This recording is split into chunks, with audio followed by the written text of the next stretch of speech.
The title says spoilers for a reason, people watching live right now on Twitch. We're going to be talking spoilers of the Book of Boba Fett episode 6 specifically because it was that good. I could not wait a full 24 hours before talking about this. Normally I can, let's wait another couple days. Let's give people a chance to watch it. No! If you have not watched it, A, stop watching me and go watch it. And B, you need to watch it. That A, B are pretty much the same thing. Oh, if you want to avoid spoilers, do not listen. But if you want to hear the spoilers, listen. Open your ears, open your mind, potentially, because this was beyond just an episode of Star Wars. And, I was tweeting about it, not prolifically, but usually, I might write one or two things, but I don't go out of my way. No. There's a reason I tweeted what I was tweeting earlier, especially after watching the episode. Other people did as well. There's some people who are not very happy with it. I don't know, how they feel in terms of the fandom, but me, I'm always along for the ride. And I hope to get into that. I have no idea how long this particular discussion is going to last, streaming it live on Twitch, but I invited someone. Hopefully that's okay with everybody. Someone that you may know, a known quantity, someone who is giving away a PS5 in March on his Twitch channel, Zach Rutledge, who's been a supporter of the channel. And the funny thing about me saying Zach Rutledge is I've heard other people introduce him, and they introduce him as Zach Rutledge as well. Sorry about that, Zach. But anyway, I'll be watching chat and trying to catch what everybody's saying as we go through this episode, breaking it down almost like a movie, this particular reaction. And so thank you, everybody, for tuning in. I'm not going to do the regular welcomes immediately because I kind of want to jump right into it. I'm teeming with excitement in doing this. And so without further ado, Zach Rutledge. Zach, you're on. I think you're right. I've seen so many people use the Rutledge thing now. Like, it's just a thing that is now spread amongst all of the Twitchiverse, and I love it. I love it. I am so sorry about that. I am so sorry. By the way, thank you, Wen Anno, for following just now. Welcome to the Play Shop. Geeking out with Zach M. Rutledge. There, I said it properly. Zach is, I would call him a brick streamer here on Twitch, but, honestly, when he says he's going to build a set, he doesn't. Like, he just chats and people throw sound effects into his stream and he gets distracted and he's lucky to get through one bag of a set. So, Zach is probably the best brick streamer on Twitch who doesn't build, Lego sets. SLB for life. Oh, man. Thank you for having me on, though. Thank you for having me on. I appreciate it. Yeah, I as I mentioned, I was tweeting, not a tweet storm, but I was just prolific. Like, I just cannot get over how good this episode was, and I'm going to stage it like this. People have asked. It's a frequent question, certainly for people who don't know me that well. Hey, what's your favorite Star Wars movie, or what's your favorite Star Wars character? Or what do you think about this series or that series? And, my typical response is, it's all Star Wars to me. Like, I don't rank, I don't think like that. It's just, I'm just taking it in. I'm enjoying the ride. And it's certainly been that way with the Book of Boba Fett. And I can't think of an episode that really typifies that perspective than this particular episode, episode 6 of the Book of Boba Fett. And the reason I stage it that way is because a lot of people have, kind of been concerned about the people who are concerned with the direction of the Book of Boba Fett are saying, well, I don't know how I feel about it. I don't know. It's not how they thought Boba Fett was going to be. It's not how they thought the series was going to be. And I'm like, you're getting Star Wars. Maybe it's not the same thing as headcanon, the thing that you had in your head, but it's additive, right? Or it's adding depth and potentially even bringing a different level of impact to everything that you had seen prior. And that's one of the reasons I have liked the Book of Boba Fett, getting a different, perspective on the Tusken Raiders, right? We see them as people now, which gives us a completely different perspective, or should, in reflecting upon the episodes within the Attack of the Clones. Anakin just going, absolute monster and destroying a village. The women and the children, right? Now we can identify them, and we can identify with them and empathize with them thanks to this series. Does that mean that it's all about Boba Fett? No, but this is a part of his journey. So I don't look at this, and I don't get hung up on titles of, oh, it's got to be all about Boba Fett. No. And for the people who have said even about Episode 5, they loved Episode 5. And if you love Episode 5, Episode 6 is going to blow you away. But Episode 5 was great because we got to see Mandalorian again, or Din Djarin. And they liked that. I'm like, that's great. But if the Book of Boba Fett was exactly the same as The Mandalorian, people would complain that it was exactly the same as The Mandalorian. So it's like Lucasfilm can't win either way. So I just want them to just kind of continue, and I'm just going to enjoy the ride. Welcome to the internet, Yeah, man. That's and I think Lucasfilm, Filoni and Favreau have basically taken that and said, you know what, we're gonna do what we want to do, and if you guys want to be along for the ride, go for it. We would love to have you, but we're also not going to apologize for what we think is the best direction to take. Again, we don't own this franchise. It's not us. We don't. It's just a part of our culture, right? Like, we just experience it, we just enjoy it, but we don't own it. It's not ours, okay? It's theirs. Just like when a painter paints a painting, that's theirs. You can look at it and either love it or you can hate it. It's subjective. It's art. And it's the same thing with TV shows, with movies, with video games, with anything that you experience in pop culture. So everybody is right in their opinion. If they don't like it, they don't like it. That's totally fine. But if you love it, then guess what? There's going to be a lot of other people that are right there along with you that will adamantly say why they love it, just like there's going to be people that adamantly say why they don't love it. And it's a cool conversation to have. It is, as long as you see it for entertainment, not religion, right? And I think some people take it too far where they would get mad at you for liking something. I've had a couple conversations with people in town who know me for being a Star Wars fan, and they haven't liked what they've seen. One of them, at least, a barista, hasn't liked what they've seen in the Book of Boba Fett because they grew up with the expanded universe, or Legends, as it's now known, right? Not things that are not canon. Well, Boba Fett was supposed to do this, and Luke was supposed to do... I'm like, but fine, that's a story, and it's never going to live up to that story. We just have to take entertainment for what it is, not necessarily hold it against... a notion that is unfortunately never going to go beyond the stories that have been told prior. And that's where I find that just kind of sitting back, saying, all right, I'm going to enjoy the ride. And I look at, by the way, it's not just Star Wars. I look at everything that way, whether we're talking about, the MCU. And by the way, this is probably, if we can get a sneak peek in terms of the future of Star Wars, Episode 6 of the Book of Boba Fett was probably the most MCU-like episode, and I mean that respectfully. It's all the reasons I love the MCU, all the tie-ins, right? Mm-hmm. Because there were so many tie-ins, not just... I cannot express this deeply enough. Not just hang on just a second, Zach Kanowit. Thank you for the 5 sub gifts. Really appreciate that. Wait, hang on. Did I have a sub goal, a stretch sub goal, and now I have to walk barefoot across Lego bricks? Yes, you do. Tom coming in with the 5 gift sub bomb. Tom, well done.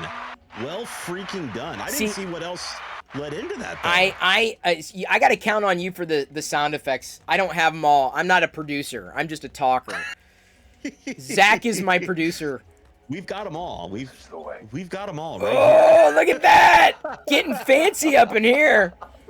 So we can expect a barefoot walk at some point. The way I look at it, thank you, Fix'em Dude, for the cheer. Fix'em Dude cheer Dex 100 Lego walk. Yes. Yes, indeed, it will happen. Thank you, Zach. You understand how this goes.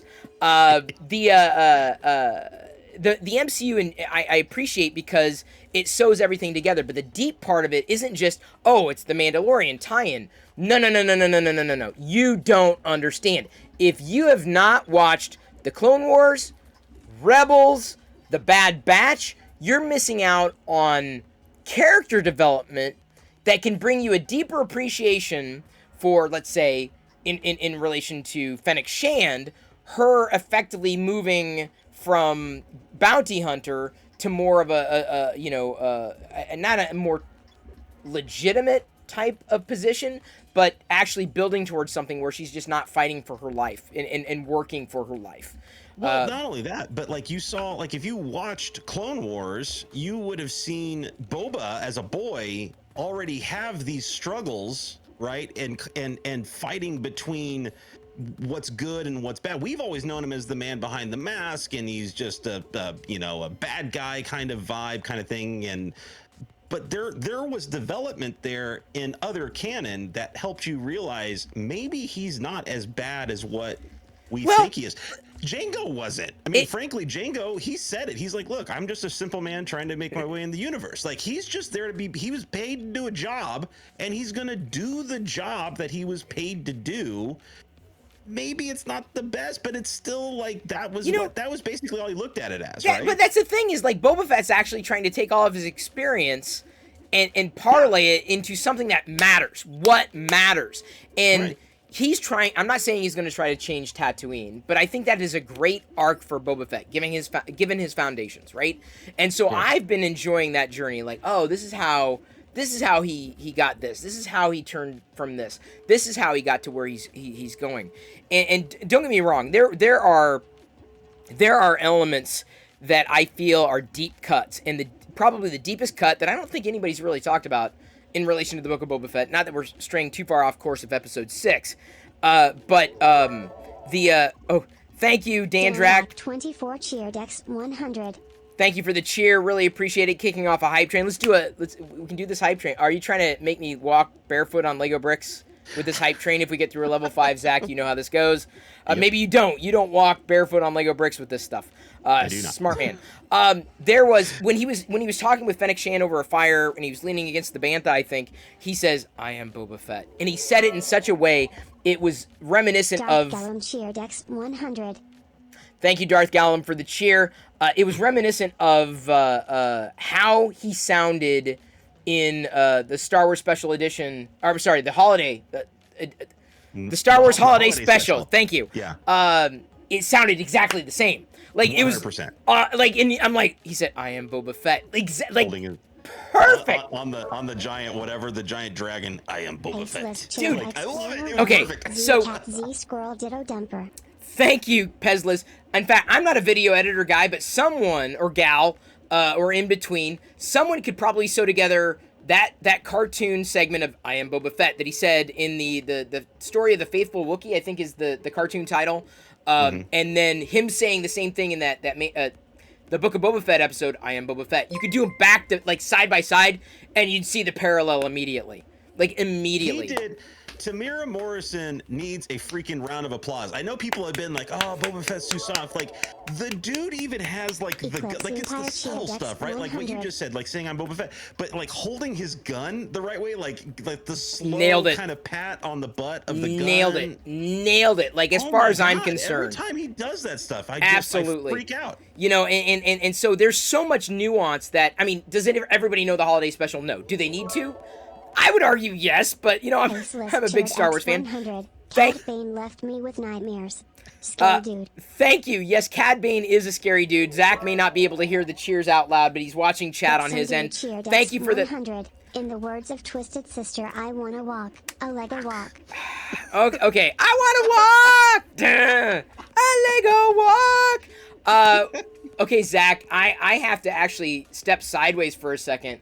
I'm going to let you carry what your thoughts immediately as we're talking through this. I got to go get Emperor Palpatine because we're in a hype train right now. Nice. So, you know, I got to go get him. He will be back. Papa Palpatine. I will be bringing him in. Here I go. Can't hear you, Zach. I'm sure Papa Palpatine has some thoughts anyway on what we saw today. And again, guys, this is your last opportunity. This is your last chance to get the heck out of here if you do not want spoilers. Okay, this is one of the few places on the interwebs right now where people are brave enough to talk spoilers about the latest episode of the Book of Boba Fett, the penultimate episode. And here is Papa Palpatine. Here is Papa Palpatine with us. I'm sure he's got some thoughts. Who is this? On this? The Book of Boba Fett. What is going on here? What is happening? We're talking the penultimate episode, Papa Palpatine. Hang on, my Jedi over here has brought Lego bricks, but we have not successfully gotten through a level 5 hype train, my child. I know. Chris is going to have to walk on these for passing the sub goal. Let's spoil. I love spoiling things for people. It's so much fun. But you don't like spoilers, right? Palpatine loves spoilers. What? Yes, he loves them. Chris hates spoilers. He hates them. Absolutely, he loathes them. So, Zach, what I assume this is what I see here on my screen. What do you think, overall, in relation to Chapter 6 of the Book of Boba Fett? I think Filoni, first of all, wrote it. I want to say he directed this episode as. Did he direct this episode as well? Or yes, I believe it said. Oh, hang on. We just got 1,000 bits from Eclipse Empire. Hang on. Wow. I'm not crying. You're crying. He's not crying. You're crying. That's what he's saying. And Liz also cheered. 100 bits. We're now through level 2. Yes, it was Filoni. Dude, this had Filoni's fingerprints all over it. All over it. And again, Star Wars, Disney, they were teasing this going into it. There were a lot of people that thought there's no way they're giving us, again, last chance, guys. There was no way they were giving us Grogu in this episode. They were going to save that for season 3. But guess what? They told us before, we don't do this. Look at the history of this franchise from Mando to Book of Boba Fett. Every time they've teased something, they have not played around, guys. They immediately give it to it. We don't even have to wait for it half the time to the next episode. They immediately hit us over the head with it. That Ahsoka episode, we all thought, oh man, how much is going to be in it? Like, how long do we have to wait to see her? Will we actually see her? She was in the first frame of the freaking show. Like, that's how awesome Filoni and Favreau are. They know what they would want as fans of this franchise, and that's what's important. You know, but they don't just they're doing it right. They're doing it right. It's not just fan service. It all serves the purpose of the story. And like I said, I understand some of the criticisms of, I feel like we've gone away from the story of Boba Fett and have reintroduced the Mando story. But what you have to look at is this Mando story ties right into the climax of what the Book of Boba Fett is. There's a reason behind all this. My personal thought is that we are going to get a return of Luke, of Grogu in the final episode that basically turns the tide for our so-called heroes in this. Really? And so I had to, we're going to go through the episode, the timeline and reactions, but I'm curious, let's play this out. What are you thinking? How is Luke and Grogu going to play into the final episode of the Book of Boba Fett? I feel like we were, Grogu was left with a choice that Luke presented, and I feel like we will not see the resolution of that choice until the end of the episode. Very similar, hopefully not too similar, but very similar to what we got at the end of Mando season 2. It'll echo it in a way where Luke is returning Grogu to Mando, to Din Djarin, and as he arrives, he sees our heroes are up against the wall. They can't They can't fight off the pikes and all this stuff, and so they basically show up. And so you needed, if you needed that power, you can't just have Grogu and Luke show up out of nowhere. So now you needed a way to introduce them into the story, and the only way to introduce them into the story is going through Mando, right? Yes. And again, I'm throwing stuff at the wall, and I don't want to make expectations because that leads to the dark side. Expectations can lead to the dark side. But but play it out, right? Like, because then imagine Luke. The last time Luke saw Boba Fett was on the skiff in Tatooine. I said the exact same thing. I was like, that is going to be an interesting reunion of sorts, right? Yes. Hollywood and there's a lot of reunions that are possible in this episode now, because again, what I love is we step through the episode, the episode titled From the Desert Comes a Stranger. There was almost a bait and switch almost right out of the gate, because we start in the desert and we bring back our boy Cab Vanth, right? Yeah, Cobb. Yes. Cobb Vanth, bring back our boy, and obviously sans armor at this point. Right. But still a complete amazing gunslinger in his own right. I loved it. I loved that line, by the way. That was like, I want that tattooed across my chest. Think it through. I love that. Right. Twice he said it. Well, but see, here's the interesting thing. So when Cobb shows up, right, the title of the episode, what it was, a stranger across the desert, from the desert. From the desert comes a stranger. Yeah, that was it. So, but the episode starts out in the desert, Cobb Vanth, strangers. So immediately you've got the fake out. Forget about fast forwarding to the end where you've got Cad mother flipping Bane walking in to the shot, picture pixel perfect Cad Bane. I was melting down. I could not believe. Did you know? So immediately, and again, that whole vibe is gunslinger anyway with Vanth, and then he turns and you see that figure in the distance. I immediately knew who it was. No, I didn't until I was like, who else? The brim.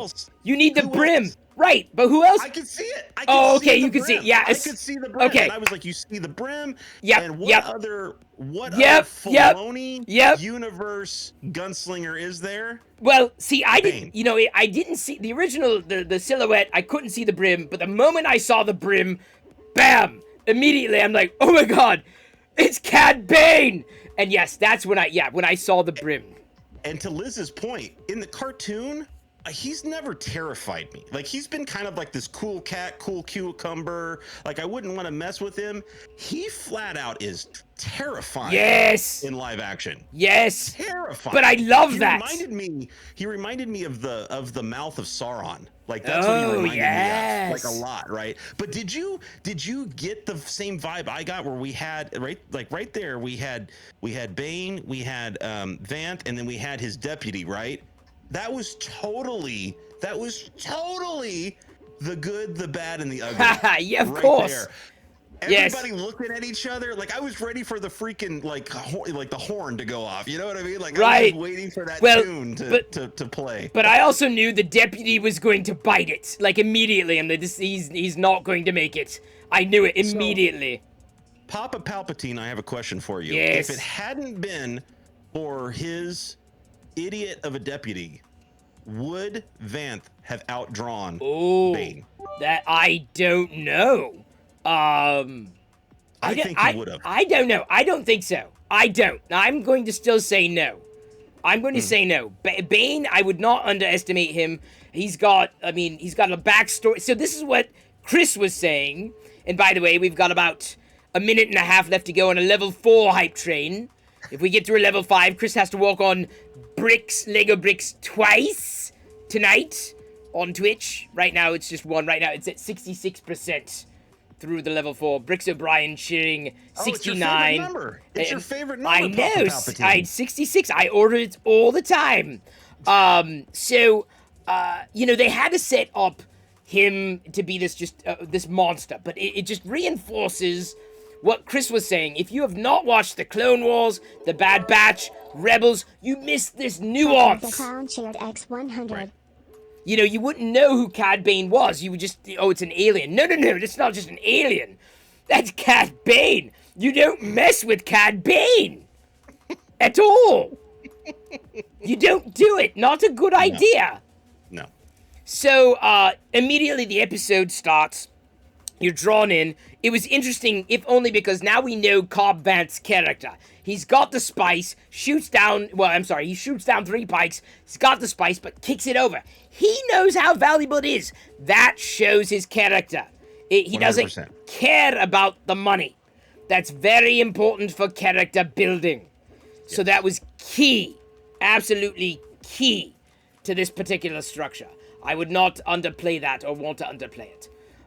So that was not to be lost on me. It was great to see Cobb Vanth again.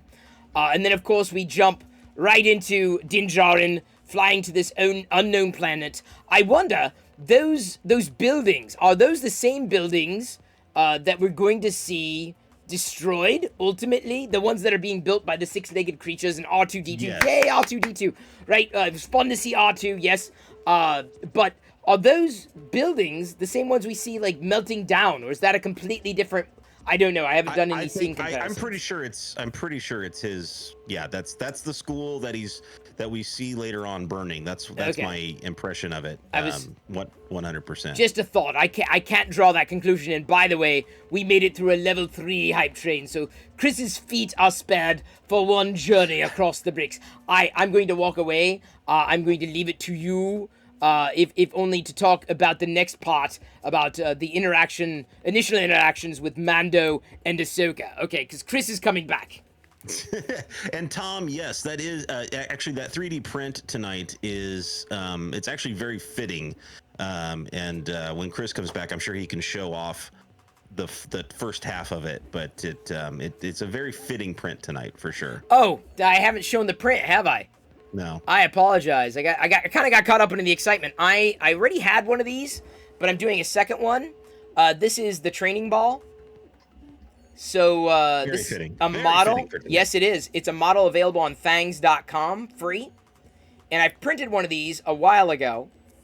And it's another one. I did another one in a slightly different filament. This is a more of a pure white filament. So I'm going to finish this tonight, glue it together, and then have a training ball to hand off to Grogu. So if you want a training ball and you don't have one otherwise, you can 3D print your own. That's that. And I wasn't planning on doing it until watching this episode. Okay, so now, Zach. Sorry about popping in and out with Papa Palpatine there, but so I just think hold on. I think it's because we're already at the beginning. I think it's so funny. We went into the entire week. Are we going to see Grogu? Are we going to see Grogu? Are we going to see Grogu? And it was like, I can't even, like, I want to be a fly on Filoni or Favreau's wall, watching all the Twitter talk of, like, are we going to see Grogu? And they're all sitting there going, are you going to see Grogu? You're going to see a lot more than Grogu. Yeah, like, but they had so many, like, they're just, I never expected, I kind of forgot about Vanth, honestly. Like, I knew he was out there, but I kind of forgot about him. And I mean, he's always supportive character, right? I mean, I don't think he was ever central. I forgot about him as well. I'm going, it was nice to see him again. But on the Grogu front, right? He, Din said, I have to go see a friend first. I didn't think, in my mind, I'm like, okay, they're obviously, Din's going to come back, but are we going to see that? Are we going to see him going back to see Grogu? Or are they saving that? Was it a fake out? Are they saving that specifically for the season 3 of The Mandalorian, episode 1? Where then we see the journey, and not to jump around a bit, but I think that this cliffhanger at the end of this particular episode 6, could lead one of two ways. One, it could lead your way, right? 2, Grogu could come back, maybe not carried by Luke, but maybe Ahsoka, and Grogu wants to come back to Din, but Din will ultimately at the end of the episode give him back to Luke, or he doesn't. Right, it could go one of two ways, but Din has already matured to the point where he understands that he's got to let Grogu go in order for Grogu to grow, and so or we won't. And I think this is less likely, given that we've had why is Grogu here? Why is Din showing up? It makes more sense how you're laying it out than this being an extreme fake out. Is we're not going to know Grogu's decision until season 3, episode 1 of The Mandalorian. That one, I don't know if it would make as much sense because we would want to have some kind of tie-in or closure. Or maybe we don't. Maybe Din comes back, they fight the battle, and we don't find out what Grogu decides, and that's the season 1 or season 3, episode 1 opener of it. Could go two ways. Din's done. Din's done his job. He's good. He can come back, fight the battle with the Pikes, and we don't hear anything about Grogu again or Luke again until because then honestly the entire arc of The Mandalorian season 3 could be the first episode. Grogu decides, Luke hands him back. You know, they fought the battle or whatever. Maybe Luke, you know, bumps into Boba Fett then. But Din's kind of happy, but also kind of reserved. Grogu's very happy because he gets to see, as people dubbed him, Space Dad. In season 3, let's say this is complete posit, season 3, episode 1 of The Mandalorian. And you know, in that journey, the arc of season 3 of The Mandalorian is Grogu comes back to The Mandalorian by the end. Din sees that that is not the way, and Grogu needs to go on his own, and they both need to let go in order for both of them to grow. So I think that's the setup for season 3 more than anything, because Grogu is going to want, you know, going back to what is familiar. This is where you got to read the subtext. Let's go a little deeper. The subtext, all the way to the very beginning of this episode, was, you know, how they do previously on, you know, the Book of Boba Fett, right? There was the armorer from the previous episode talking to Din and saying, Jedi, you know, basically abandon all attachments, right? There's nothing, you abandon it all. And that's the question that Grogu is now wrestling with. So Din's wrestled with it. Din has decided, okay, I'm letting go of my attachment to Grogu because it's not the right thing for him. Grogu hasn't made that decision yet. Din has already made that decision. So if Grogu decides that he's going to go with Din, we got another potential Darth Vader on our hands. Because that was the entire story of Darth Vader. That was Anakin Skywalker. Like, to a fault. Anakin Skywalker had attachments. That led to the dark side. So my guess is, if this happens, if this plays out in season 3, Grogu's going to do something because he now knows the Force and he can jump around and do things. If he knows enough to be dangerous and does something that Din's going, whoa, you don't have an ethical center, you haven't figured this out, you've got no moral compass, you're dangerous. Right? And he may not say that out loud, but recognizing that Grogu may be a threat to himself and everybody around him if he's not given the training. So I believe, even if it plays out your way, I would love that. But my feeling is, even if Luke passes Grogu back, I believe Grogu will be ultimately passed back to Luke. I truly believe that, because that would be, I feel, the better arc. And apart from that, if it's a permanent Grogu goes back with Din, then you've got another threat on your hands, because it's no good that's going to come from that, because Grogu's not trained, and he's too powerful. So I think you know, Hollywood's kind of in the same line I am. I strongly believe the reason you set this up is for a return of these guys heading to Tatooine. I don't think you throw this part of the story in unless there's a payoff for some reason. I don't think so. I wouldn't, if I was writing it, I would not do it that way. But I could also see Luke leaving Grogu with Din, but with a warning. You know, like, this could lead to a path that he should not follow, you know, kind of thing, which is always going to be plaguing Din's mind throughout maybe all of season 3, right? Kind of really watching him and seeing, is he showing signs of bad judgment and whatnot, and with that, from a marketing standpoint, I think Disney knows that little freaking green dude is their cash cow. Yeah. And there was never a plan to completely remove him from the equation when it comes to The Mandalorian season 3. And I think we're getting him back. He's got his, you know, ethereal freaking, you know, chainmail, you know, his Frodo Baggins, you know, shirt that will protect him while he's in battles. And we've seen that he's now trained enough or is remembering enough of his training to be at least somewhat capable of handling himself, that he can now get into some of these battles in Mando season 3.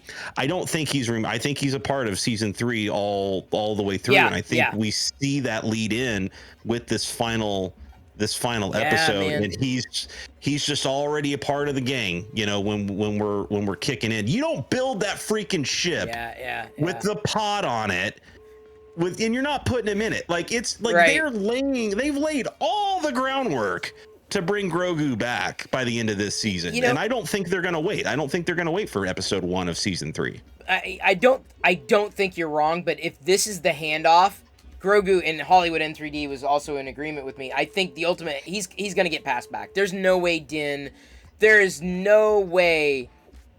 is that selfish, because that was the question that was posed to him. In fact, I have this written down. Something felt weird to me about Mando going to see Grogu. Like, it really, I mean, to the point where I'm like, oh, that's right. He did say he needed to see a friend in the last episode. Because I mean, it was completely out of my mind. I was like, there's no way. It didn't make sense. It will, I believe, make sense in the wrap up. But also now it makes more sense because Din going to see Grogu would throw him off his path, and then Grogu would want to go back with Din, and they just didn't feel right. So I'm very glad that Ahsoka intervened, so that Luke didn't have that uncomfortable conversation. And Ahsoka is definitely a lot wiser. She made it about Grogu making the choice, not Din making the choice for Grogu. So if this is the handoff, at the end of the book of Boba Fett, fine.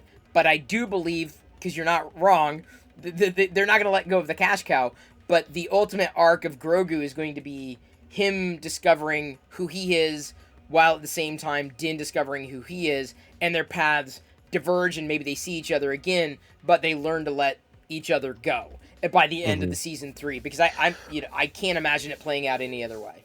Well, it also solves the problem that if he didn't go back, it does solve the problem that people have been talking about since Luke took him at the end of season 2. Where is he during the massacre of his academy? And everybody worried that Grogu was slaughtered with the rest of, you know, the Padawans, right? If you never give him back, if he never goes back, then you solve that problem. You solve people's worry of he was there and killed off screen kind of thing.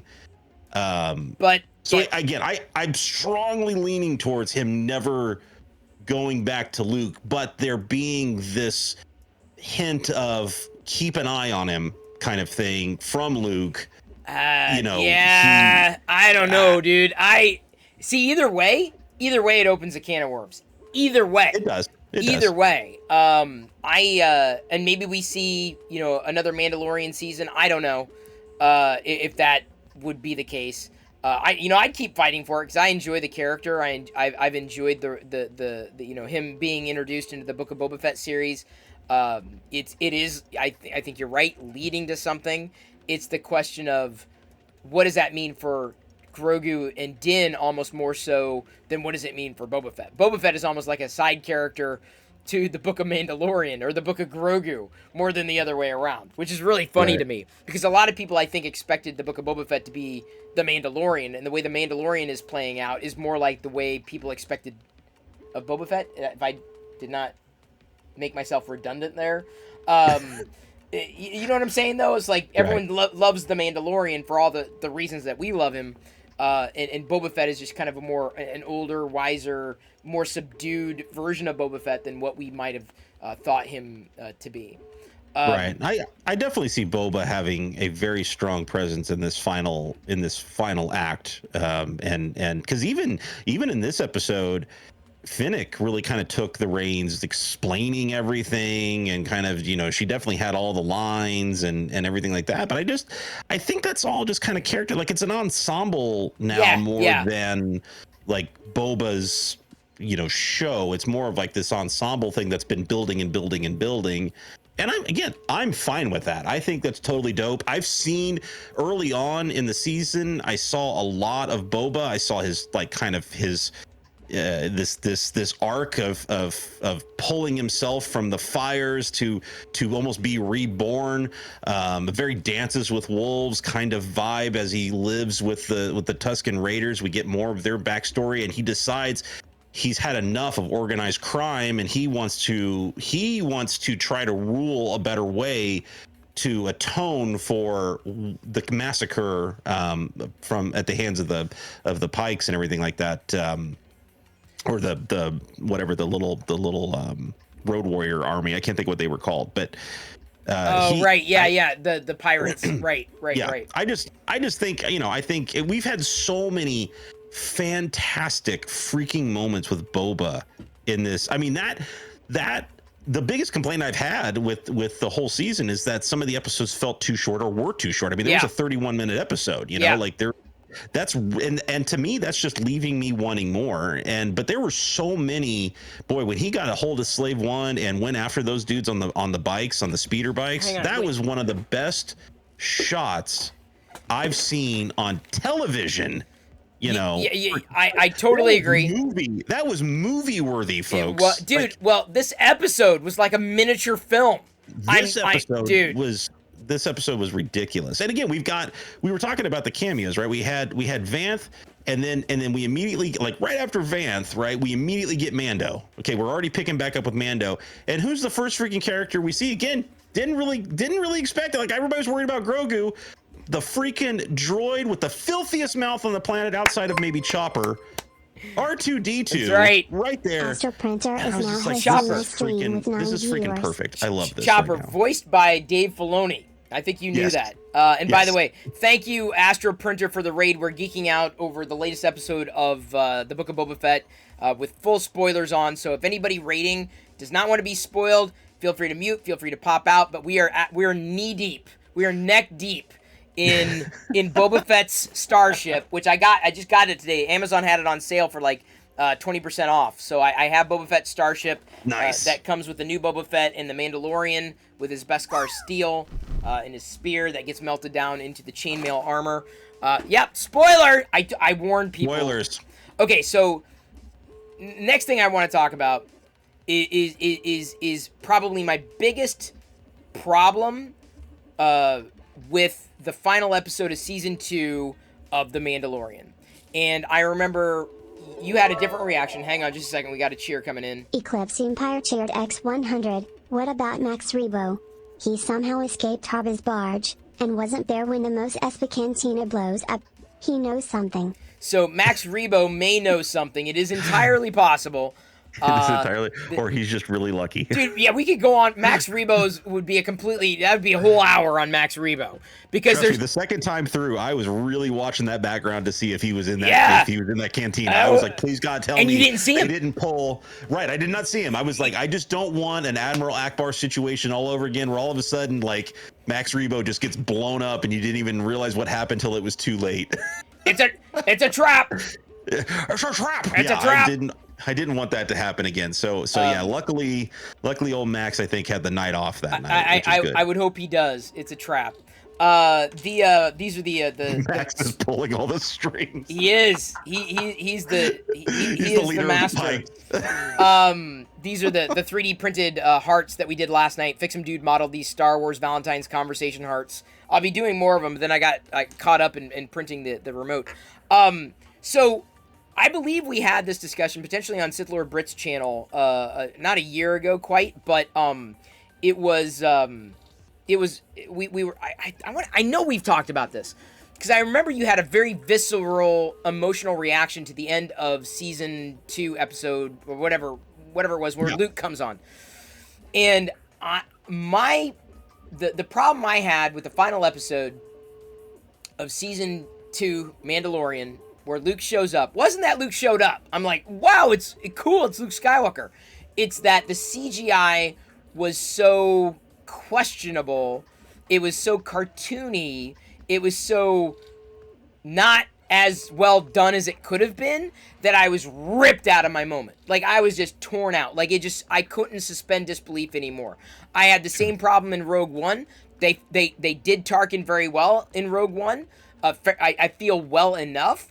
but the way they did Leia, just like I was like, oh, at the very last moment of Rogue One, I'm like, oh, that was so bad. Like, it was so bad. And they've been clowned. That's the word I'm going to use. Lucasfilm had been clowned with Rogue One, people posting deep fakes that were so much better. And someone else came along and did the same thing with the Luke at the end of Mando, this Mando episode I'm talking about, the season 2 finale, and deep faked him like completely out of the water. I'm like, oh my god. And everyone's like, Lucasfilm, hire this guy. And they did. They did. We knew they hired him, and now we know why. We know why they hired him. We know why now. Oh my god! Now. I had speculation. Oh my god! I thought, and it could still be. I was thinking that it was because of the new Indiana Jones movie. I thought that you were going. Yes. I think that they were going to like de-age Harrison and do some stuff there, and they still could be doing that. But you talk about, listen, everybody wants to talk about, the evil queen running Lucasfilm these days. Guess what, folks? She listens. Okay. She does listen. She is a very savvy businesswoman. She is a very savvy producer. And when things aren't working, she fixes them. She is not afraid to make enemies or not afraid to eat her crow when she needs to. So now what they need to do, because so here's where we're both going with this. This Luke was, I'm not gonna say perfect, but 99%. Like, I'm like, there's some moments I'm like, but I'm like, this is good enough. This we have now, I feel, entered a completely different era of movie magic. That was absolutely Mark Hamill, like, on screen, even like doing his thing, man. My wife even looked at it tonight so and said, good. "Wow, yeah, like, it was unbelievable." God. And the thing is I had such an emotional moment the first time I saw them try this.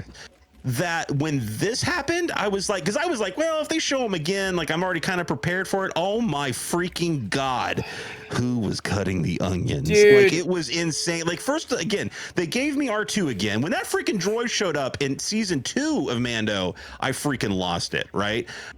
But when they showed me Luke sitting there, I was like, that is a 30-something Mark Hamill. Like, that's what that is. And thank God they hired that Shamook guy. Yeah. No one knows his name. His name is not even like Lucasfilm hasn't even published it. Nobody knows who the heck he is, right? I didn't. Well, I didn't get the same emotional reaction, but I was enthralled. I was drawn in. I was there. And that's what I wanted. So that my next expectation, and I say it's not a demand, it's an expectation. This guy got to go back and fix Rogue One. He can do it. They can do it.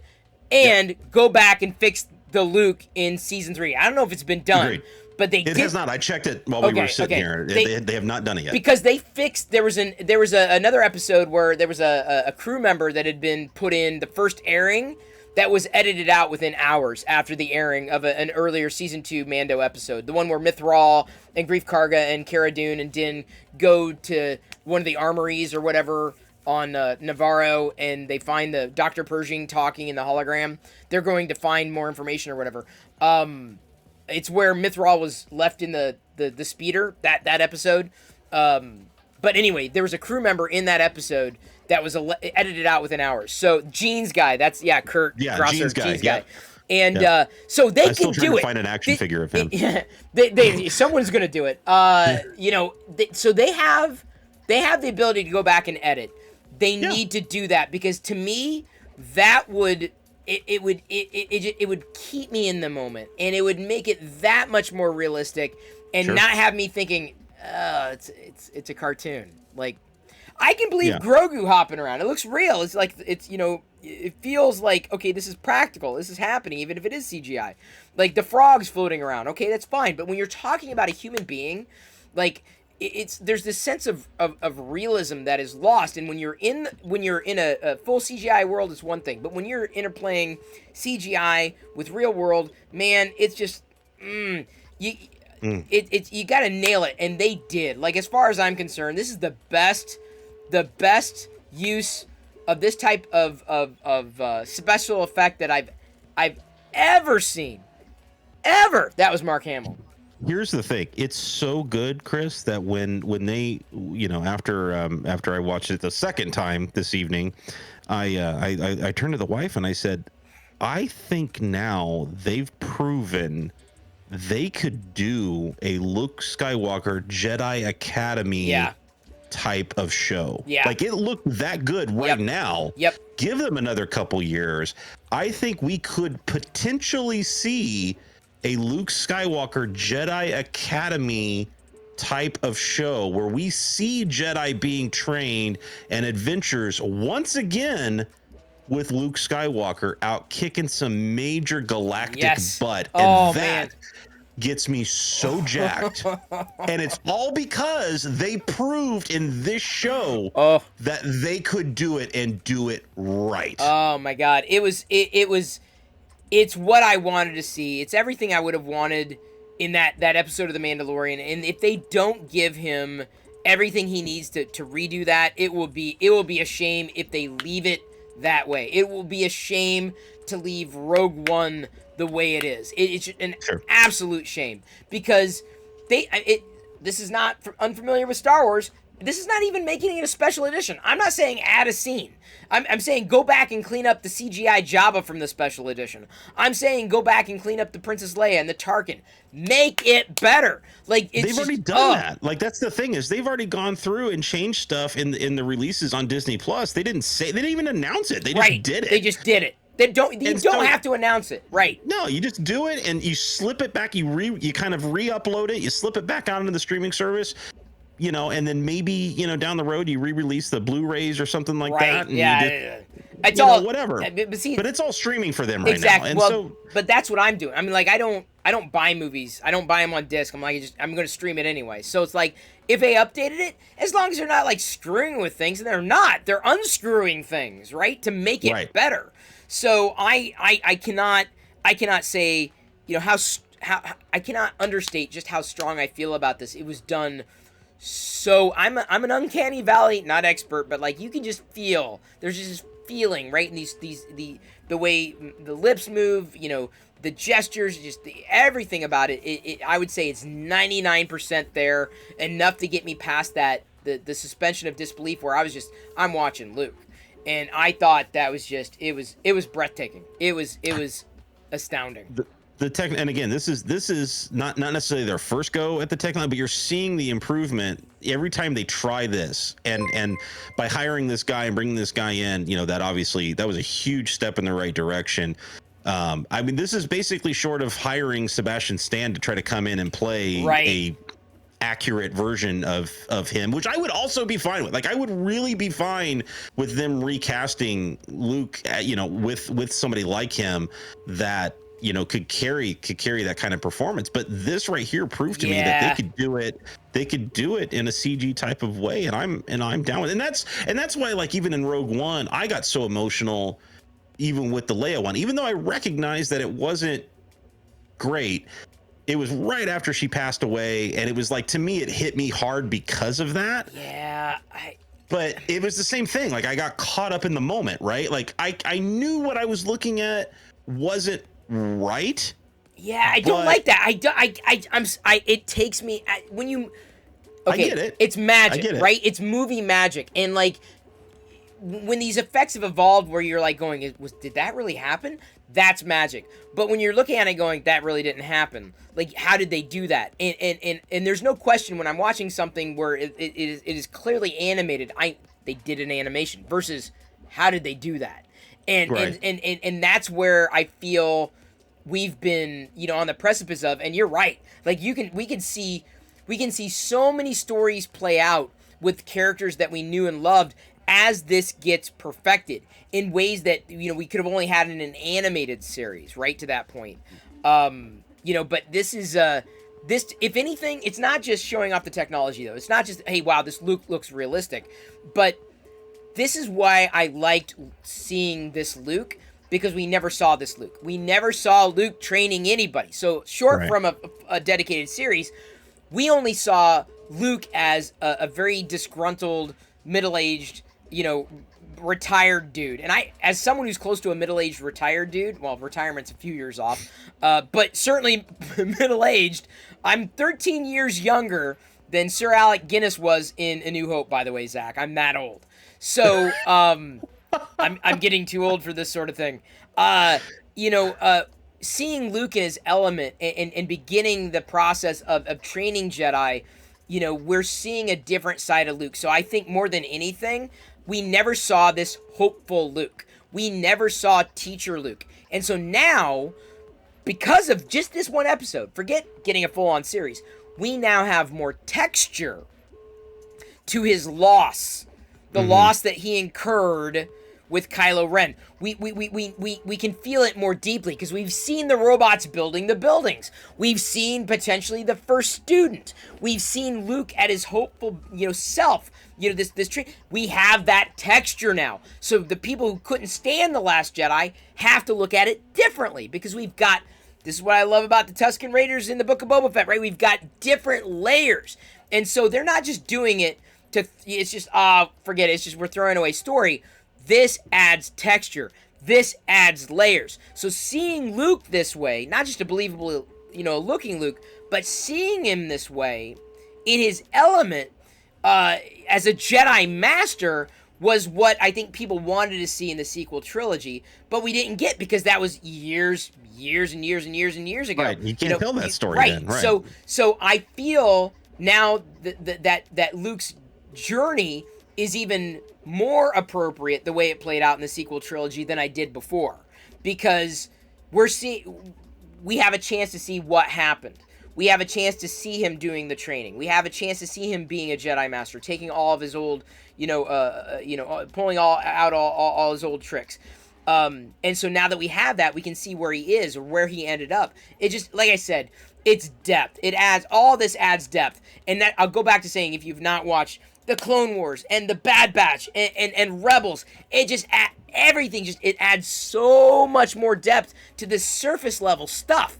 So I don't feel great about just seeing Luke, looking better and looking like Luke, but specifically the texture of Luke in a place where we've never seen him and always wondered how it was. So I don't know how you felt about that.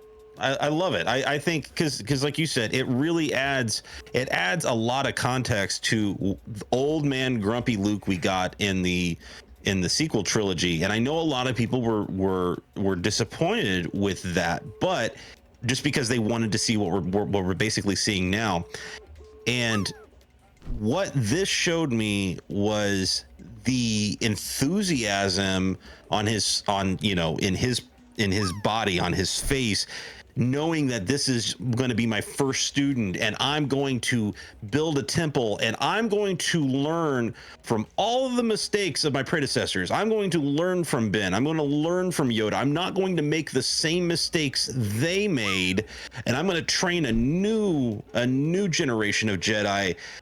And then he fails, right, just like they did. Right. What do you think you would do if that happened? I'm telling you, dude. It's just you'd be grumpy, dude. I'm telling. It's so. I mean, I can't tell you. You can't just the moment you write off Star Wars, you've missed the point of Star Wars. And I'll go back to saying it's all Star Wars to me. All of it. It's all Star Wars. I don't care if it's a Book of Boba Fett, The Mandalorian, The Last Jedi. It's all Star Wars. Do I like certain things more than others? Yes, absolutely.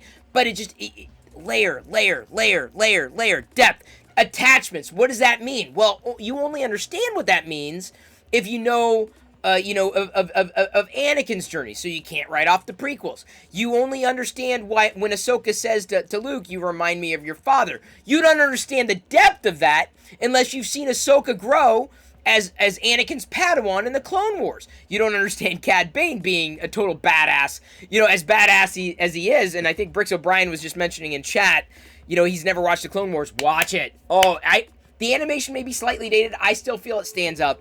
But it's beyond the animation. It's the story. It's the characters that you get invested with. Yep. And so that is, whether we're talking Luke, Ahsoka, any of these characters, they're more than just this episodic content. The words that are being said, attachments. This, to me, is going to be the theme Attachments. That's going to be the theme of season 3 of Mandalorian. Because what's 100%. Because what's the MacGuffin, right? What are they? He's already returned him to his kind, right? So he's already done that. What's the next step in the journey? What's the progression? It's all about attachment, right? And then depending on where that goes.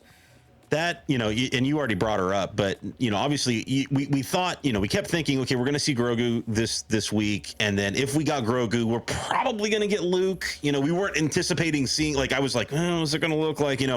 I never expected to see Ahsoka in this episode. Never once did she cross my mind.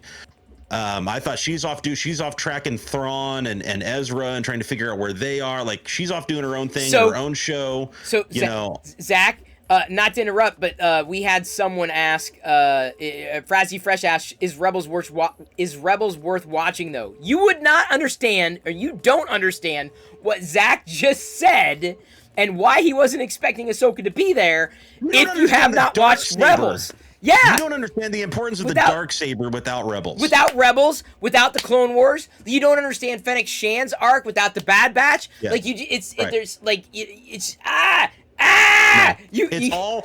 all connected. Like, it's just it's insane. And like you said, like, out of the gate, this was the most Marvel Cinematic Universe type of Star Wars show, because it was bringing all of these people in and connecting all of these properties into one show. And I'm going to point this out real quick. Yeah, this was not the longest episode in this season. It was only 47 minutes. But it felt like it was the longest episode of this season. Yes, I was so much happened. Oh my God, and not just so much, but like I was lost. I mean, I felt like I got lost in the moment when I watched Luke and Grogu. Right, I was just lost because I mean the echoes of Empire Strikes Back. Like and like I said, someone could do this. I challenged someone out there to do this. Posted to Twitter. The first challenge is going back to the holiday special and hearing the voice actor saying, "I am Boba Fett," and then you basically clipping right after that, Boba Fett saying that to Fennec Shan by the fire, because they sound exactly the same. But then when Luke was running in Dagobah with Yoda on in the backpack, I could be your backpack while you run. Swing from a hairy vine. I could be your backpack while you climb. Right? Sorry, I'm like, okay. Anyway, that's also all humming it while you're running. That's a very deep cut. If you are not familiar with bad lip readings, Seagulls, you're missing out on the Star Wars fandom. I also give a shout out to Royish Good Looks, one of the best Star Wars parody music artists to ever live. Royish Good Looks on YouTube. You got to listen to his stuff. It's great.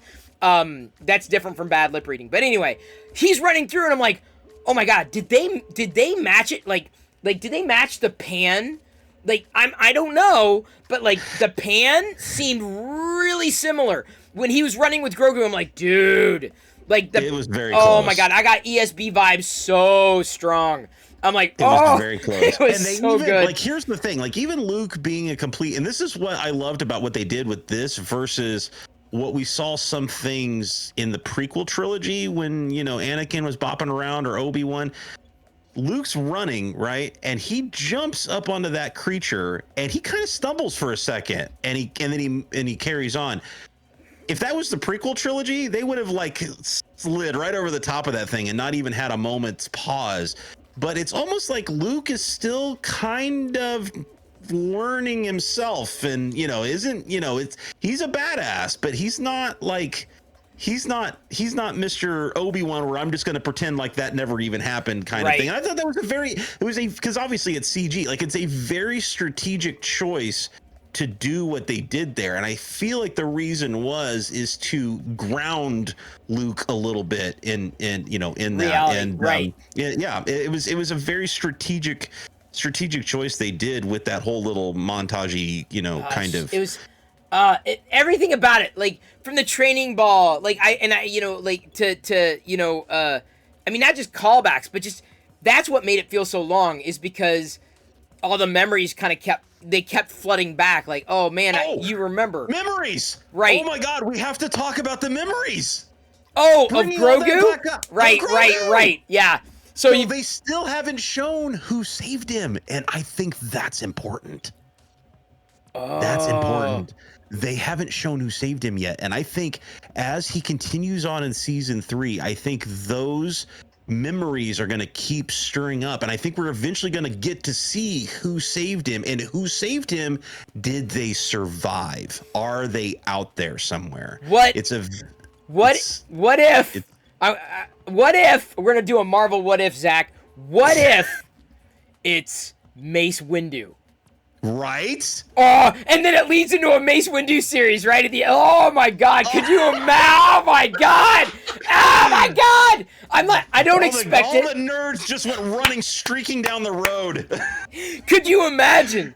I mean, like, you're right. I mean, the callback. I wanted more, right? I'm like, well, what else? You know, those I think were the 501st troopers, because you can see with the armor the blue the blue deco, the Jedi, you know, fighting. You're right. You're right. I think that's just the beginning of his callbacks. You're right.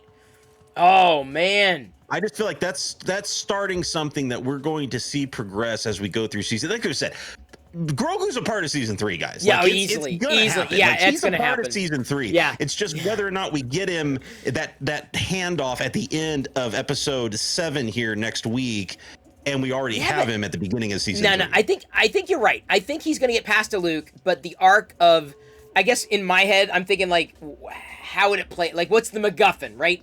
I don't think the MacGuffin, as in like, what are they chasing, right? Is they're chasing a new bad, you know, element, right? I think the arc is they have these adventures together, but ultimately, they end up getting, they end up finding their own. They find their own paths together. Or Din recognizes as Space Dad that for Grogu to live up to his potential, he has to let go, which is a very parenting thing to do, right? It's a very, like, you have to recognize, hey, I can't protect you 24/7. I'm there to protect you, and I'm there to make sure you succeed, but you got to stand on your own, right? You've got to be able to grow on your own. And if Din, and this is what I'm saying, Ahsoka, she didn't just plant the seed. She said to Din, she confirmed everything I think Din was already thinking. Are you doing this for Grogu, or are you doing this for you?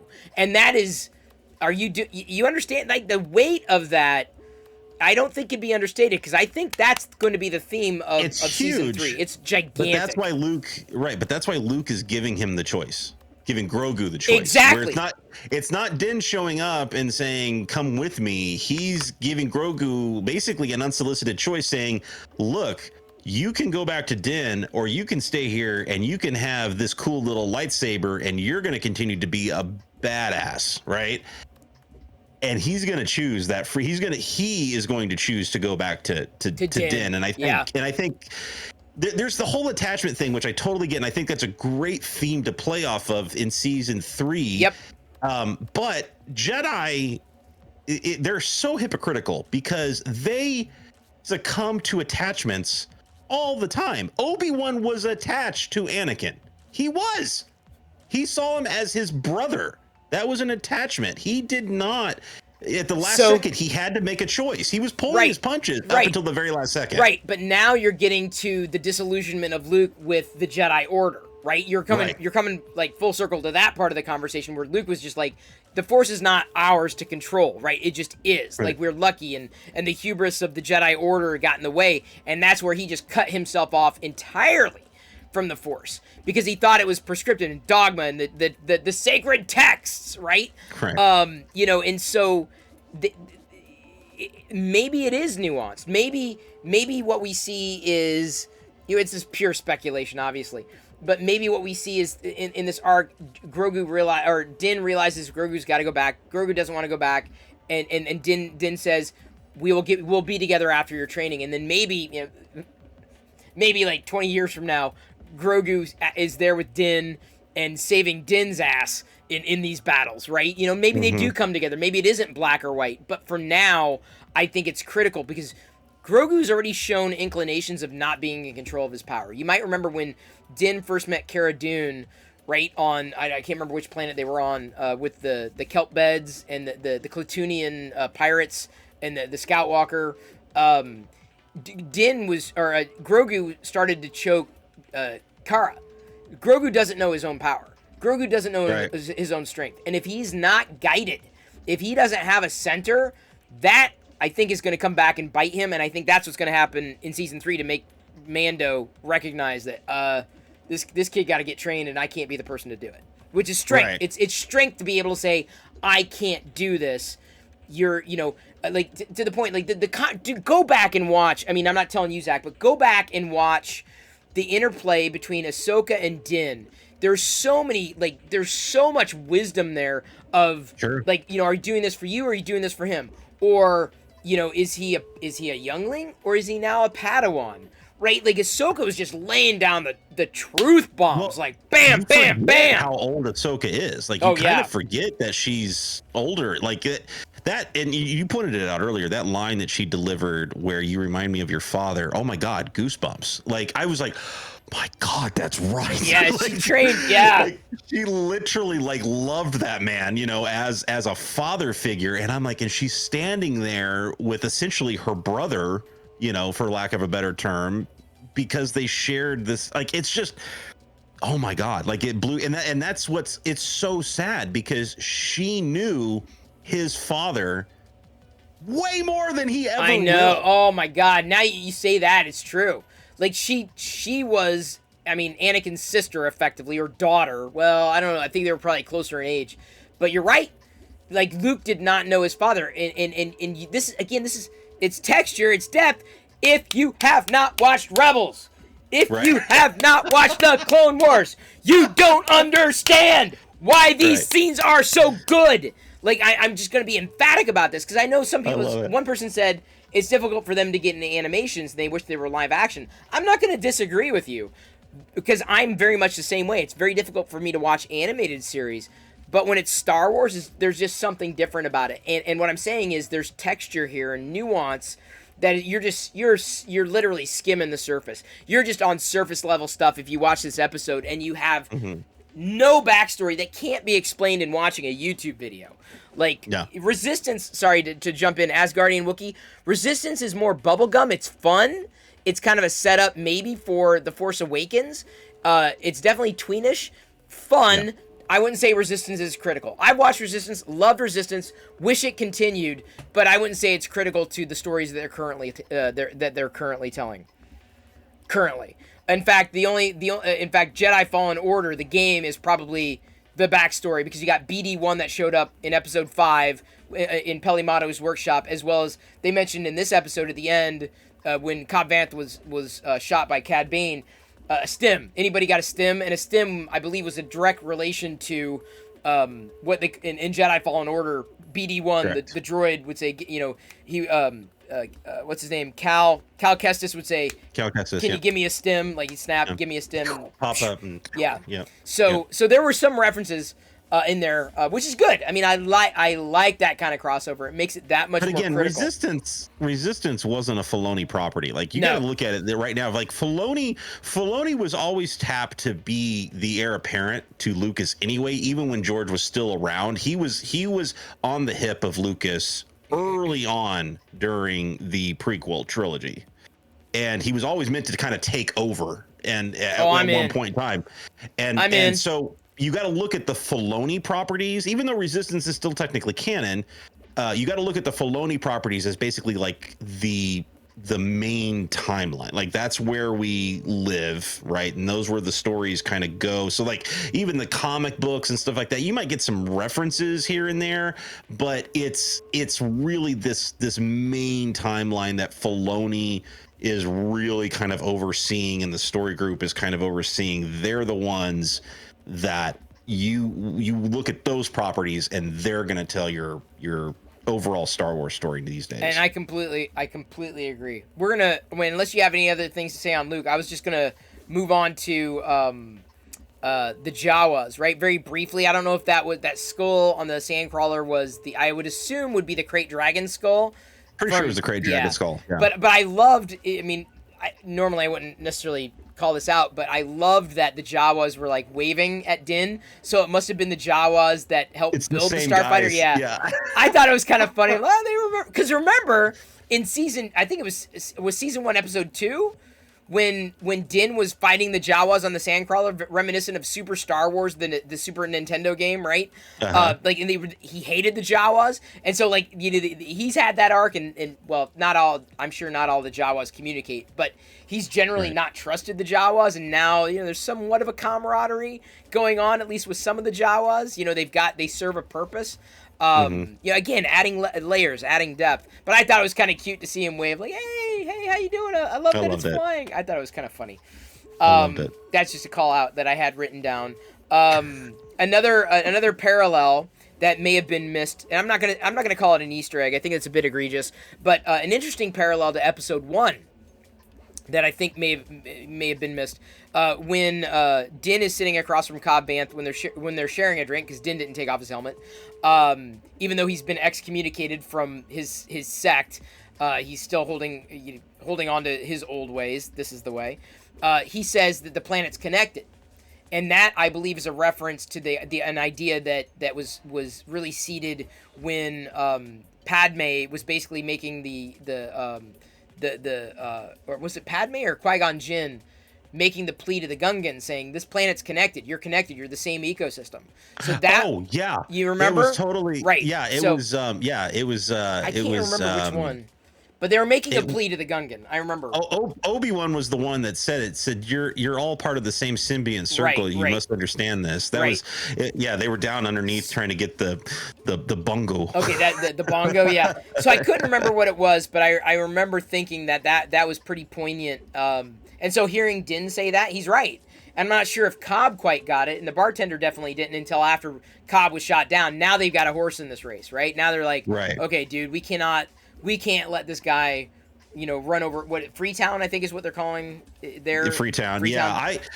And as soon as he said, as long as I'm around, as soon as Vanth said that, I was like, oh, he's totally going to die. See, that's what I'm like. I'm like, yeah, but I went the same direction. I'm like, but what if you're not around? Because you're not invincible. You're not immortal. Right. Like, what about that? And I thought Din was going to come back with that, but he didn't take that approach.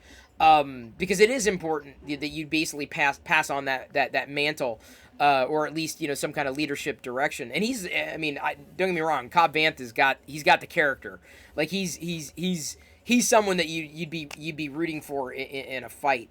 So I think Cobb Vanth was convinced. He just had to convince all the town folk, which I think now, because the bartender seemed to be the voice of dissent. He's in. You could tell by how he was staring and watching Cad Bane kind of walk off, like, no, this is my fight now.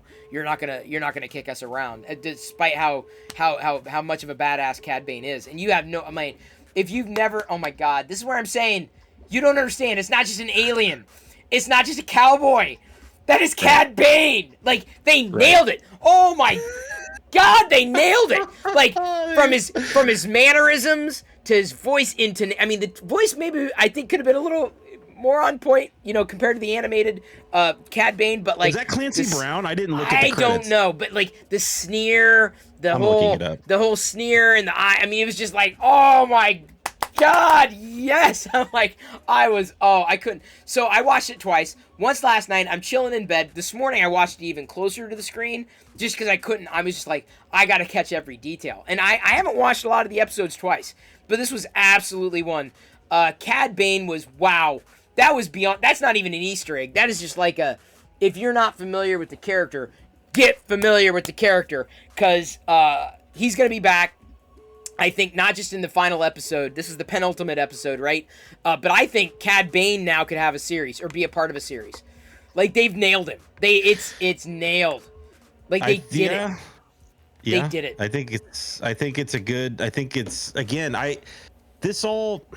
I'm going to go into the weeds here for a second. Go into the weeds, Zach. This all leads back to the original idea for back when George was still in charge.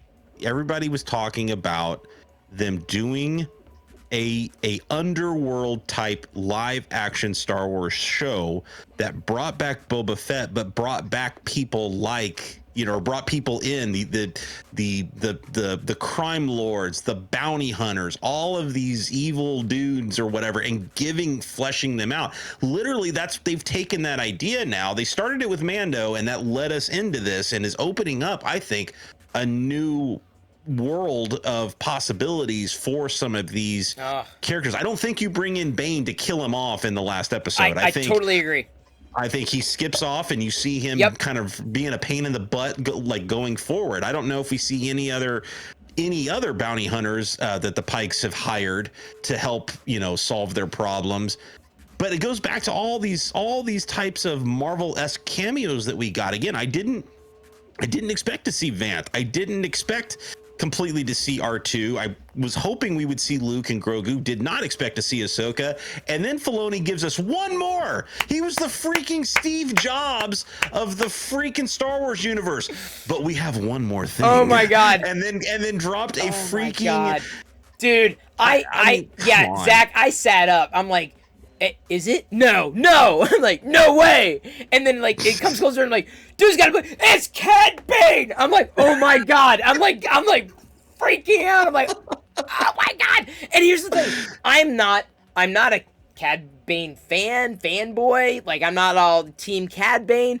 It's just the fact that they brought him in. Just like the same feeling, even though I followed, and I've fallen away from a lot of it because it's been difficult for me to track, but I knew of Black Chrysanthemum from the comic series, right? Darth Vader and Dr. Aphra.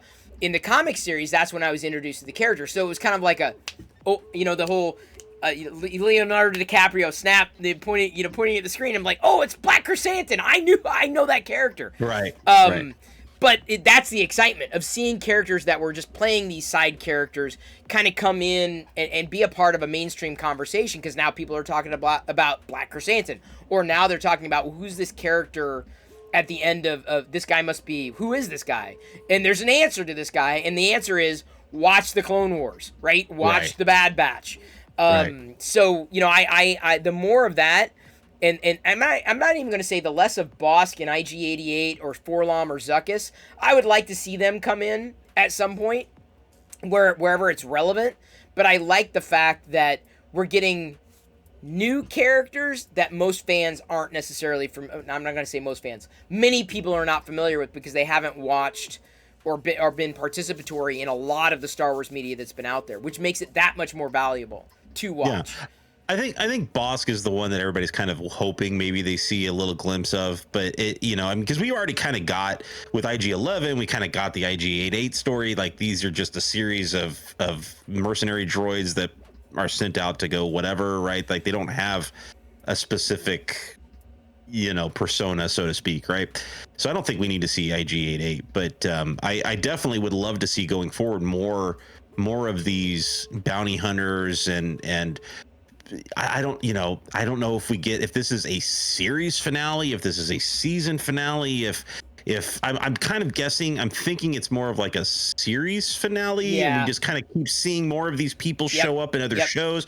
Again, a la very MCU, like people, and we see, Cad Bane out there, doing other stuff, and maybe we see Bosk eventually, and Dengar's out there somewhere, potentially doing some stuff. And but I think you're right. I think this is a limited series. I don't know where it would go in a season 2, because so much of season 1 is tied into Mandalorian. Now, it really is. And I'm not saying that's carried the episodes, but like, where's Boba Fett going to go? Right? What's his art? Are we going to see him ruling? How is that going to, is that going to be interesting? In what way is that going to be interesting? So it may have been a holdover, really, or bridging. Maybe the plan for Book of Boba Fett was bridging the gap. Maybe they couldn't figure out how to go from,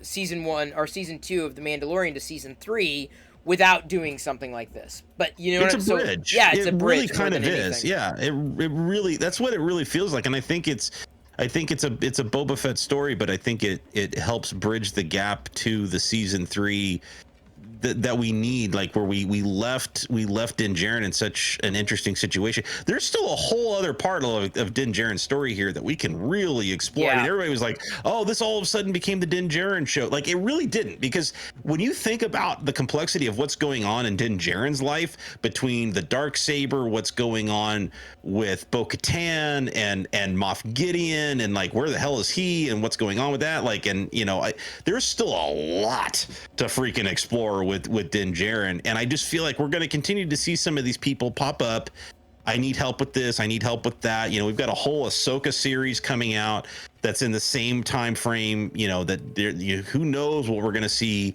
going forward with that. Sabine is going to be in play. Ezra is going to be in play. Well, do we know Ezra? I know Sabine has been cast. Right? I don't know. I don't know if Ezra has. I think Sabine has been cast. I'm fairly confident she has. Which again leads me to Ezra has been cast according to Hollywood in 3D. Great. Okay. So now you have to watch Rebels. If you can't go into Ahsoka without watching Rebels. You can't. And this is the same reason why I said to people who are like, well, I'm really not interested in the Book of Boba Fett. You know, the Mos Vespas kind of threw me off. I'm like, oh, okay, well, you know, watch the series. Like, you don't know where it's going to go. Like, it may not, maybe, and I feel the same way about a lot of series. I mean, I'll start watching and going, where's this going? I'm like, and I'll complete it, and maybe I like it, maybe I don't.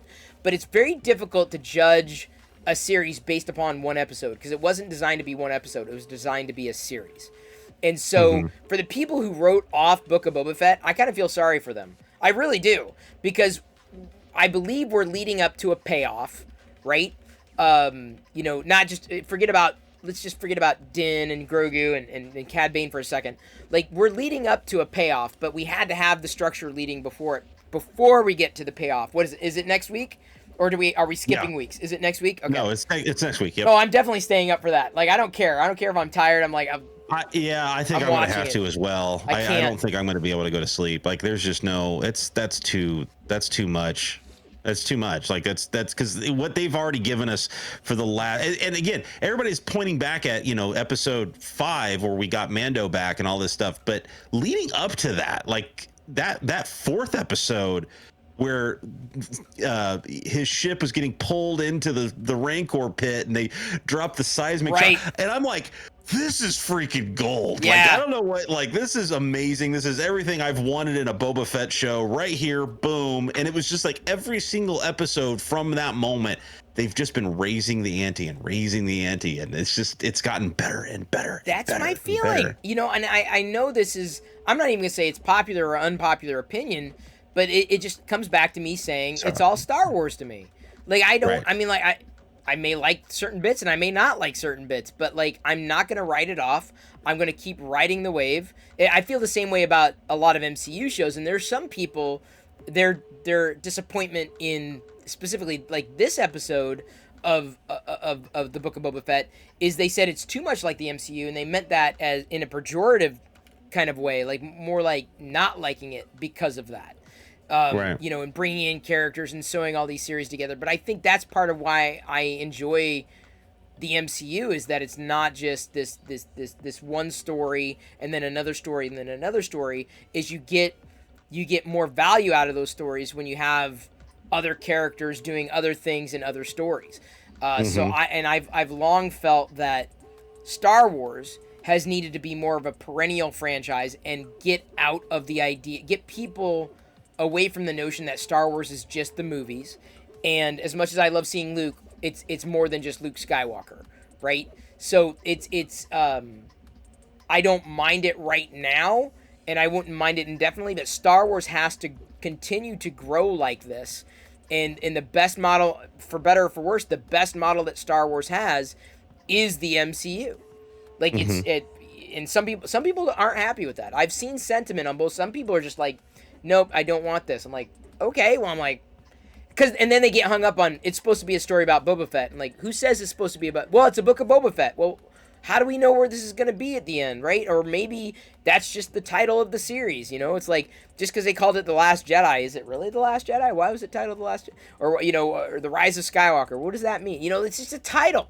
Don't get hung up on a title, such that it ruins your ability or taints your ability to see what's happening before you, right? And that's and so to get beyond film is the thing that I've wanted to happen with Star Wars for quite some time. And I would love it if every episode was like the one that we just watched. I would love it if every series was like The Mandalorian, but at the same time, you'd have people who complained that it's too similar. So you can't, no matter what you do, you can't win. I just say the more Star Wars, the better. That's my humble opinion. I agree. I cannot complain about the amount of good Star Wars that they gave us with these last even 3 episodes.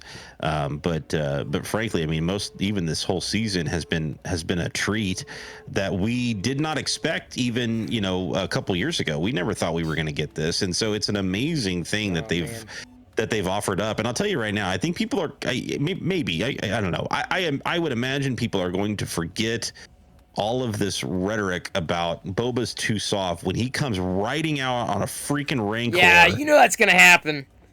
Chomping Pike's heads away. That's gonna happen, dude. Like, it's just and there are some people who are saying that's so unbelievable, dude. It's fantasy. It's fantasy. This is fantasy, people. And I say lose yourself in it. Like, don't there's no wrong way to be a fan. I'm not sitting there saying you're wrong for not liking this. I'm just suggesting that you've kind of got to take a step back and see it as a part of a whole. And this is where it's only going to get, in my humble opinion, it's only going to get better, because this year I think we're getting Kenobi, Andor. We're getting Mando season 3 at the end of the year, correct? And I think Bad Batch again, or Bad Batch season 2. So we're getting 4 other Star Warses this year. I'm pretty sure, if not more. And the way I see it, and I'll say the same thing about the MCU. I want it to be as one thing ends, another one begins. So every week we get a new Star Wars, and every week we get a new MCU. Every week. That's the way I want it for the rest of my life. Oh my God, that'd be great. Asgardian Wookiee. I think not Mochi. It was Moochie. It was implied that Moochie was Jabba's Rancor. Or for Bad Jabba. Batch. And for Jabba in Bad Batch. And I think they referred to in this episode, the Rancor had a different upbringing, and then of course it also had blinders on, and Moochie could see. So it would have already had an imprint at the time. Yeah. Moochie wasn't blind. Because I wondered the same thing. I'm like, are they going to bring that in? That would be incredible. But like even there, just like the Tusken Raiders, right? It was all of a sudden they kind of like they gave a backstory to Moochie, so then you felt bad for the poor beast after Luke has to kill it. Right. Like, you feel for the guy crying, his handler crying over him. It's not even just a funny joke anymore. Like, you feel genuinely sad that, like, oh yeah, there was, like, we saw him as a little baby. Like, that sucks. Pretty much. Filoni, once again, Filoni, you're killing me. I'll take it. The more the merrier. Like, I'm already looking forward to next week, but also not looking forward to next week, because there's going to be a dry spell until I think Kenobi's the next one on the calendar, and that's not going to be for a while. Like, So do you think that Grogu's taking the lightsaber or taking the armor? As much as I would love to see Grogu take the lightsaber, and that's the honorable thing to do, he's so incredibly young in the grand scheme of things, and he hasn't been trained, and Luke already had some foreshadowing. I don't think his heart is in it, that it may the chainmail armor may have been kind of the not the last straw, but like kind of the straw that broke the camel's back, if you will, like the thing that just said, all right, I really miss Space Dad, right? And so I think that's going to happen. I think you may be right in the sense that Luke's going to bring Grogu back to Din on Tatooine, potentially Luke fighting the Pikes, tilting the balance of power, running into Boba Fett, and then whatever that exchange is, that's going to be like, what? I do like we're already seeing a choice that Luke is making different than Yoda, than Obi-Wan, where Anakin wasn't really given a choice. Qui-Gon fixed the game. Qui-Gon rigged the game. Right. Luke wasn't really given a choice, because given the choice, Luke was going home. And then his uncle and aunt were killed. So then he had nothing left. So because he had nothing left, he decided, I want to go become a Jedi. That's not a choice. He was forced into that decision. Given the choice, Jedi or home, farm boy or Jedi, he was choosing farm boy. That's what his choice was. So Luke is actually going against all of this and saying, I'm going to give this kid a choice and I want to see what he chooses. And that's why I honestly think there's not, I think it's not even that bad. Like, I think there's going to be a little of a warning, like I said, to Din, like, you got to watch him. Like, this may lead to a dark path, but he's giving this kid a choice that he never had and his dad never really had. And I think that's important. It's very important. And that's why I'm saying don't underplay the value of the conversations that Ahsoka was laying down with Din, and the choice that Din made, and the choice that Grogu made, but also the choices that I think are going to be, playing out over the course of the next season of The Mandalorian. Because I'm pretty sure that's coming into focus pretty clearly. That's what it's going to be. It's going to be about making that choice, and the foreshadowing of attachments and Jedi making attachments, and not doing doing it the way that this particular Mandalorian sect had been doing. So yeah, I totally agree. It's a choice that Luke never had a chance to make. And for whatever it's worth, sorry, DJ Ord, I don't know how to say your handle out loud. He was playing Cuphead earlier. I was watching him play Cuphead. Yes. Shout out to DJ, if we can, because he's another fellow streamer here.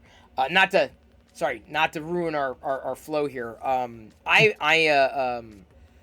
I thought it was a great episode, to the point where I wanted to react, and I don't react on these episodes typically.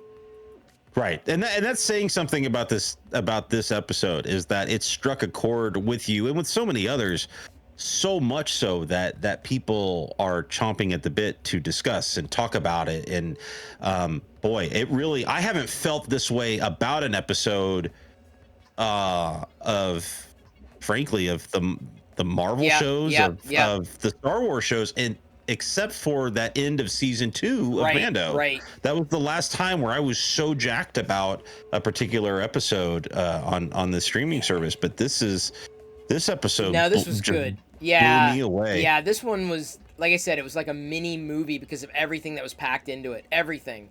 And largely getting lost in the idea that, okay, we're seeing Luke again, and we're seeing him in his element. And we saw, obviously, the splash of Luke at the end of the Mandalorian, but I had mentioned the reason why I mean, it was nice to see Luke. It was nice to see. I just wish I wasn't ripped out of that moment with the Uncanny Valley. So that concern has been completely assuaged with the new hire. Like it bodes very well for the future of Star Wars being able to bring in some of these characters that otherwise would have been lost because of the lack of technology to kind of de-age them, if you will, or bring you into that moment and suspend disbelief. And theoretically, what? I think I saw Fuko. I thought it was Fuko said maybe Luke hands him off to his buddy Han, and Han drops him off at Tatooine or something like that. And of course, my mind's going, "Oh my God, I would love to see another de-aged Han Solo or whatever show up." But I mean, narratively, that makes absolutely it makes no sense. Yeah, that would be fan service. That would be total fan service. That I don't think anything that was done here was out of the realm of realistic for Star Wars, right? Having Cad Bane show up as a hired gun on Tatooine, that's not out of the ordinary. Seeing Ahsoka kind of intervene, between Din and Luke, not odd. Although it was interesting that how Luke said, "Well, I see you again." So Ahsoka's flighty. Ahsoka's not attaching to anything or everybody, or maybe she's staying loose for some other reason. She's attaching herself to Ezra and theoretically. Well, she's going after Thrawn, and maybe she's in the process of because her and Sabine. Oh, sorry. Then we want to talk about spoilers, right? Right. So anyway, there's some stuff that you need to watch in Rebels. A lot of stuff you need to catch up on. So that to me would be an amazing if that's the MacGuffin for Ahsoka. I'm in. I've been waiting all these years for not closure, but like what happened? Right. Right. At the end of that. So. Yeah. Love it. It's so good. It's all Star Wars. I think I've everything in my head I've dumped out. Everything I've poured out. What about you? This has been an absolutely fantastic conversation, and like you said, this has been I needed it. I needed a venting or discussion Yeah. or whatever to just get all of the thoughts out, because I don't have anybody in my house that I can geek around with Yeah, I like know. this. I know the feeling. I know the feeling. Like I'm Cad Bane. Like, Right. oh, it's Ahsoka. No, I'm you freaking don't out. understand, right? Everybody else is like, who's my son? My son was a little jacked about. He couldn't remember the guy's name, Right. but he remembers him from the, and they made a big deal about him and the other bounty. There was a whole bounty hunters part of Clone Wars when the Right. bounty hunters showed up in Clone Wars. Like, it was a big advertising thing that they did, and there's Bane front and center of like that big poster of all the other bounty hunters and everything. It was a big deal. And to have him in live action, something I never would have thought. I'll tell you this: if we don't get a live action Hondo in Ahsoka, Yeah. it's a missed opportunity. Yeah, they need to do a Hondo. They absolutely, if only for the Galaxy's Edge crossover. They have him in Galaxy's Edge. Right. He's basically canon out there. So like, bring the same actor in, whatever. Like, make it happen. Make it happen. If anything, maybe we'll see Hondo and Ahsoka. That's what I said. Yeah, That's what I think Ahsoka's where we see Hondo. I'll just be curious to see who else we get in. Now that they've pulled some of this stuff off, I'm jacked. Yeah, like dude. anything, sky's the limit, folks. If you are a Star Wars fan, it is a fantastic time to be alive, folks. It is a fantastic time to be alive, because they're not just giving you fan service. All of these cameos, all of these moments, they mean something. They're not just in it for being in it. They mean something to the story. And that's why right now, everybody that has said that this show jumped the shark to put Mando back in it. Come on. This show had that planned out for a long time. It's not like they were reading Twitter and said, "Oh my God, we got to hurry up and put Mando in this." Dude, this has been shot and done for a long time. Yeah. Like, this has always been in the plan. Okay. So there's a reason why, and I think you're going to see it in episode 7. And I think it's a quick, easy lead in at the end of that episode into season 3 of Mando. And I think that's why you have him in that show, and that's why you have Grogu in that show. And plus it sets up Ahsoka leaving to go do her thing again and all that jazz. It makes sense to me.